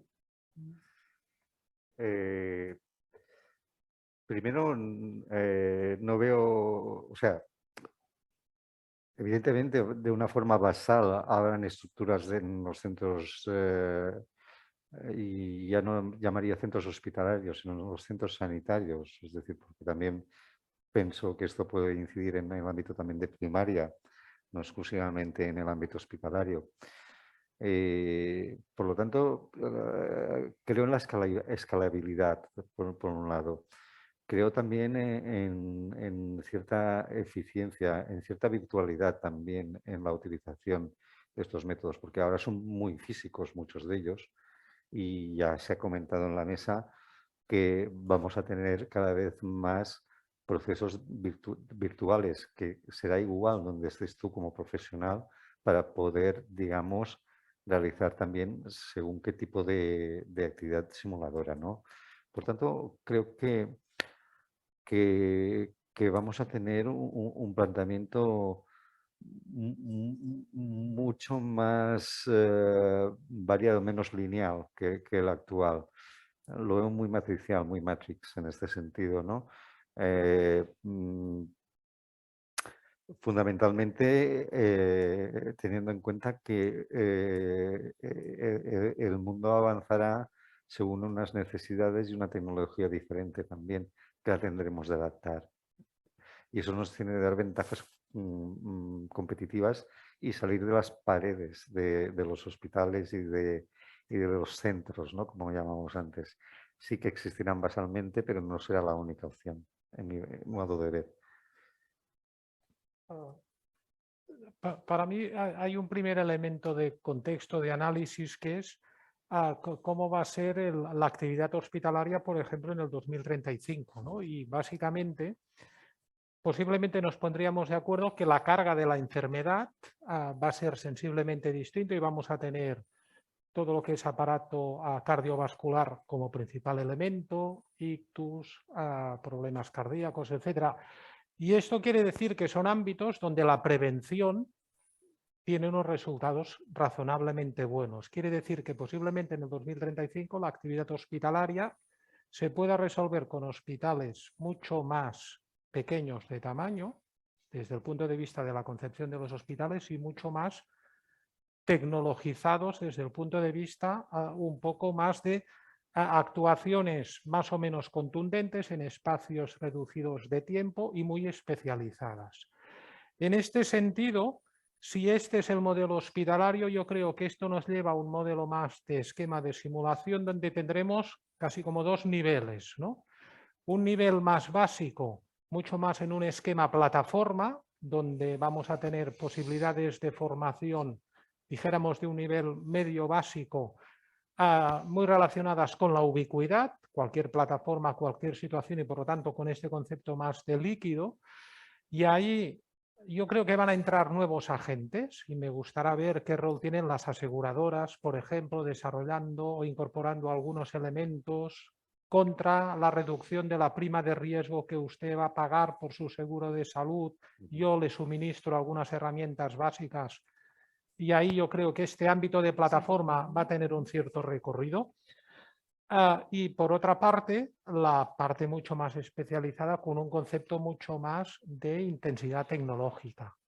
Y eso quiere decir algunos centros concretos. Yo creo que vamos a tener esta doble situación.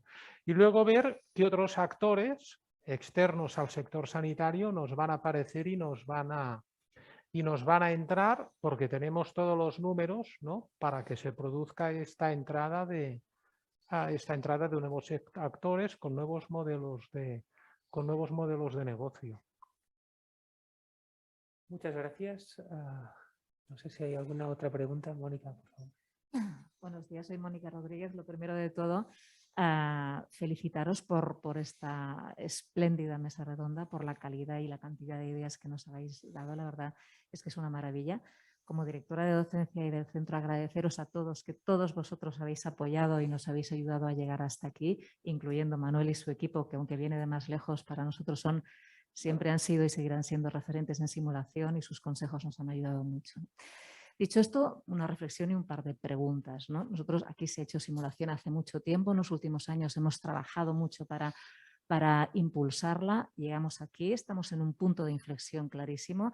Esto nos va a abrir nuevas oportunidades para seguir trabajando en las 4 grandes líneas en las que hemos venido haciéndolo. Formación, obviamente, investigación. Manolo, tenemos que investigar endociencia, aplicar método científico, por supuesto. Co-creación, evidentemente, e innovación, ¿no?, por supuesto. De hecho, aquí estamos presentando Simons, que es una creación co-creada e innovada, y porque nos preocupa el mañana, y de hecho con esta creación ya intentamos utilizar el Serious Game, la gamificación, para hacer simulación, ¿no? Y sabemos que mañana todo lo que tenemos aquí va a ser más obsoleto que hoy, pasado más. Nos preocupa tanto que hemos hecho esta mesa redonda y os hemos traído aquí para exprimiros y para precisamente vosotros que tenéis conocimiento amplio en esta área, para que nos iluminéis, ¿no? Y en este sentido, el par de preguntas que quería hacer son las siguientes. Por un lado, nosotros tenemos un sistema que integra, que gestiona digitalmente el centro, y una de las cosas que nos permite es la grabación de todas las actividades que se hace, con una finalidad inmediata, que es después ayudarnos al análisis y al debriefing, pero esto nos va a proporcionar al cabo del tiempo, y yo creo, una base de datos enorme, ¿no? nuestra intuición, y quería saber vuestra opinión, si esto al paso del tiempo puede ser una materia prima que nos pueda ayudar a progresar, a mirar al 35, a innovar, a la inteligencia artificial. Y la pregunta quizás para Ramón y Francesc en esta idea, ¿no? Y la segunda, más espiritual, tiene mucho que ver con lo que comentaba Ramón sobre salud mental y lo comentaría, se la dirigiría a Manolo. Perdonad, no sé si se oye bien. Sí, sí. Cuando hablamos de simulación nos preocupa mucho siempre decir que la simulación no es jugar con un cacharrito, sino que hay una metodología docente detrás y que es fundamental el debriefing, ¿no? Hecho por una persona formada. Espera. Tenemos un helicóptero acercándose a nuestro techo. Bien. Pues esa fase, el debriefing, ¿no? Donde analizamos lo que ha sucedido en la simulación, intentamos incorporar y revisar las emociones, la gestión de esas emociones, ¿no? ¿Qué va a pasar en el 2035, Manolo, con eso? ¿Es la reliquia a conservar? ¿Eso también va a cambiar? ¿Cómo lo veis? Gracias. Siguiendo el orden de las preguntas de Mónica, si te parece, quizá empezamos por la primera. Comienzas tú ahora. Disculpa, Perfecto. Manolo, también, luego pasaremos Dejamos a- a Ramón primero porque siempre pobre le toca al último. Claro. Comparto, ya cuando lo indicabas, sin duda va a ser un elemento, desde mi punto de vista, de altísimo valor.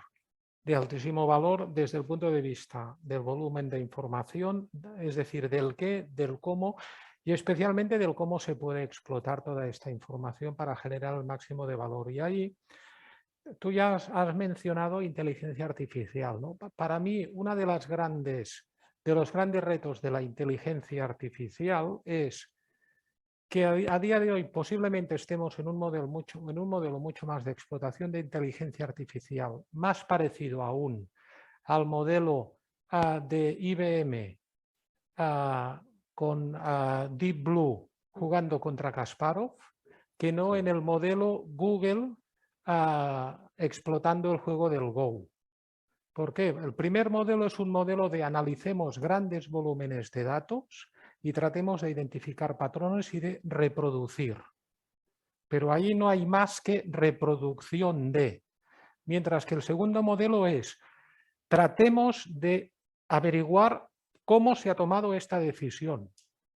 Y por lo tanto tratemos de identificar qué estructura mental está ahí, no reproducir, sino identificar para luego, obviamente, poder utilizar estas aproximaciones para tomar decisiones. A mí me parece que en temas de inteligencia artificial aún estamos mucho en el primer modelo. Y el gran reto está precisamente en proyectos como el que indicabas, en poder ponerlo ya en el segundo modelo. ¿Por qué este profesional en este momento ha tomado esta decisión? Y ahí yo creo que aún nos falta algún tiempo para llegar a este punto desde el punto de vista de la tecnología. Sería complementar la aportación, evidentemente, de Ramón, pero ciertamente, aparte de la reflexión del momento, creo que ha introducido un tema que es muy importante, que es el qué y el para qué. Es decir, se va a generar, y lo hemos hablado durante la mesa, digamos, mucha información a nivel de simulación y se va a poder generar, digamos, plataformas, se va a poder integrar en los procesos asistenciales. Pero creo que es muy importante que esa visión sea muy estratégica desde el primer momento. O sea, que se base en el sentido. ¿Para qué vamos a recoger esta información y qué nivel de aplicabilidad le vamos a dar? Es decir, tener muy claro el ámbito que decía Ramón de la ejecución. Porque si no, rellenamos grandes bases de datos. Luego hay que hablar de la calidad de los datos, no entraré en el tema, pero, porque también sería para casi una ponencia, pero en cualquier caso, lo que tenemos de tener muy claro es la estrategia para la cual estamos desarrollando estas plataformas digitales, para qué estamos recogiendo toda esta información desde el principio. No no improvisar, no en cierta manera tengo una colección de datos y ahora qué hago, sino tenerlo planteado desde el principio. Me gustaría hacer, si me permite, un comentario respecto a esto y luego intento responder a la otra pregunta. Yo creo que un hospital o un centro sanitario es la mejor fuente de conocimiento que se puede generar. Es el mejor Harrison. Y si no lo es en la práctica es por problemas metodológicos y de sesgos. Uno de ellos es el tema de cómo se recogen los datos, la calidad de los datos, que hacen, bueno, que hay que trabajar mucho a ese nivel. Y luego el otro, que lo apuntaba muy bien Ramón Maspons, realmente en la medicina, que es un acto científico, nunca debe dejar de serlo, pero nunca debe dejar de ser un acto humano, influyen factores humanos antropológicos, culturales, personales, etcétera, etcétera, que plantean realmente unos sesgos si uno lo mira desde un punto de vista puramente racional y matemático. Y por lo tanto, el gran reto que tenemos también, para algo que yo creo que debe ser irrenunciable, es cómo tenerlos en cuenta y cómo practicar eso en cuenta. No es lo mismo, hace no mucho, en China se hizo la aplicación de un tratamiento oncológico, me parece, de cáncer de pulmón, siguiendo un sistema de inteligencia artificial desarrollado en el Mount Sinai de Nueva York, en el cual se utilizaban fuentes de datos de, bueno, protocolos y experiencia clínica de esto. Y los resultados fueron realmente un fracaso, porque China tiene una cultura totalmente diferente y una manera de actuar, un sistema que no tiene parangón con el de Nueva York. No es ni mejor ni peor, es distinto. Y por tanto, esos son factores que también hay que analizar. Respecto al tema de la pregunta, respecto a lo de la salud mental y lo del debriefing, ¿no? Yo creo que la salud mental, que ahora llamamos así, antes le llamábamos locura. Y antes, yo cuando fui estudiante de medicina en Santiago, iba a un sitio cojo que era un manicomio, se llamaba manicomio, y bueno, lo que yo veía allí, uno decía que era Jesucristo, el otro no sé qué, yo estaba espantado. Eso ha cambiado afortunadamente en mucho. Por lo tanto, ahora mismo, cuando uno ve las tasas de problemas mentales, pues se asusta un montón. Y dice, bueno, entonces yo también soy anormal.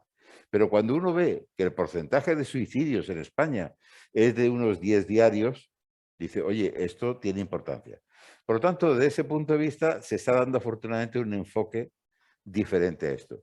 La simulación tiene un papel enorme y, de hecho, cuando estudias un poco psicología te das cuenta que mucho de la investigación social y psicológica se hace también con modelos de simulación. El debriefing yo creo que no es ni más ni menos que la manera de trasladar un aspecto numérico de casos. Yo es que he operado 10.000 casos. Soy muy experto. Sí, pero si he operado 10.000 mal, pues qué experto eres, ¿no? Por lo tanto, el debriefing supone también una reflexión, un análisis de qué se ha hecho, cómo se ha hecho, qué es lo que no debía haber hecho, si está en tiempo y lugar debido, forma de vida, los resultados a qué se deben, qué otros factores que no se me ocurrían. Tal.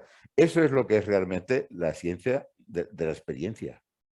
Por tanto, la salud mental también, obviamente. Más cuando además probablemente el paciente con patología mental es un paciente especial, donde hay una patología social subyacente muy importante y donde hay además, pues incluso una patología del núcleo familiar de apoyo que es muy importante también, ¿no? Y el debriefing ahí tiene un enorme interés. Ahora mismo hay centros en España de psiquiatría que están haciendo trabajos muy interesantes a este nivel. Gracias a Manolo. Veía alguna pregunta por ahí al público. Vamos un poco justos de tiempo, entonces voy a pedir disculpas. Entonces, a mí me gustaría ya cerrar la mesa redonda para ser respetuosos con el tiempo de todos, ¿no? Que es súper valioso. Para cerrar la mesa voy a pedir a cada uno de vosotros si podéis, a través de 1 minuto de oro, que sea 1 minuto, por favor, pues hacer una breve reflexión, con nada, una pincelada y una idea con la que nos iremos de aquí ese sentido podemos seguir el orden que hemos seguido hasta ahora. En ese sentido pido nuevamente esa brevedad, por favor. Con una visión de aviador, creo que todo lo que hemos dicho se cumplirá con creces. Gracias. Bueno, yo sería más un deseo, ¿no? Que este mundo virtual que llega, que da tanto miedo, como mínimo sirva para de alguna manera democratizar la formación con la simulación, tanto en casa como en el hospital, como la prevención sanitaria, digamos que ya que llega lo virtual, que a mí me gusta más lo físico, pues que sirva para esto, para algo bueno. Gracias. Yo me quedo con la idea de que la simulación es un acelerador para la actividad de innovación, para crear valor y riqueza social y económica.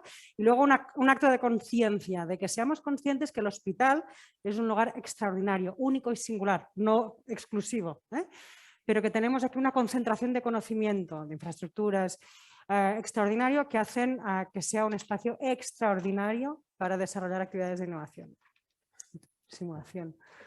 Me había comprometido a decir mi edad en el 35. Tendré 76 años y estaré francamente preocupado por ayudar a este país a incrementar el ratio de esperanza de vida.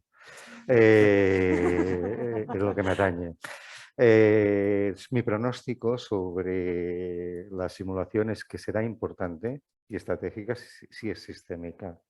Si no la incorporamos en la agenda de gobernanza y política sanitaria de este país, tendremos grandes experiencias diseminadas, pero no un modelo integrado y digamos que incorpore una transformación real del sistema de salud. Gracias. Gracias. Yo acabo con un añadido a la frase con la que empezaba. Decía, todo aquello que pueda ser simulado, que sea simulable será simulado. Pero afortunadamente para los latinos ni la pasión ni la motivación van a ser nunca simulables.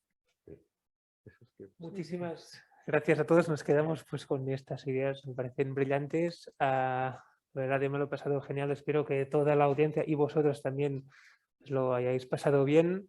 Muchas gracias por vuestra participación en esta primera edición de la Semana Simulación. Estoy seguro que el año que viene habrá una segunda, en el 2035. Ahora soy incapaz de calcular qué semana será porque ya es hora de comer.